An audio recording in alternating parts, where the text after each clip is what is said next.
किस्पाङ गाउँपालिकाले चालु आर्थिक वर्ष 2082-83को वार्षिक स्वीकृत कार्यक्रम अनुसार भैँसीपाडी प्रवर्धन कार्यक्रम सञ्चालनका लागि इच्छुक सहकारी संस्था र निजी फर्म अन्तर्गतका कृषकहरूबाट निवेदन सङ्कलन गरी 50% अनुदानमा उन्नत जातका पाडापाडी वितरण कार्यक्रम मार्फत किस्पाङ गाउँपालिकाका कृषकहरूलाई दूध उत्पादन बढाउनु, स्थानीय जातको सुधार गर्नु तथा कृषकको आर्थिक अवस्था सुदृढ बनाउनका लागि उन्नत जातका 30वटा पाडापाडी वितरण गरिएको छ।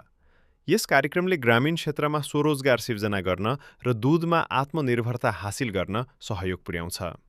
यस कार्यक्रम अन्तर्गत गाउँपालिकाले कृषकलाई उन्नत जातका पाडापाडी खरिद गर्दा 50% अनुदान उपलब्ध गराएको छ।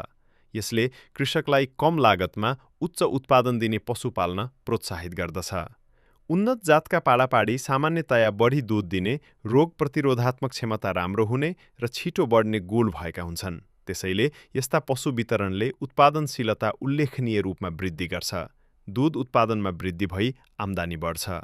यस कार्यक्रमका फाइदाहरू ग्रामीण क्षेत्रमा रोजगारी सिर्जना, आयातित दूध तथा दुग्ध पदार्थमा निर्भरता गर्छ। कृषकमा आधुनिक पशुपालन प्रविधिप्रति चेतना बढ्न जान्छ।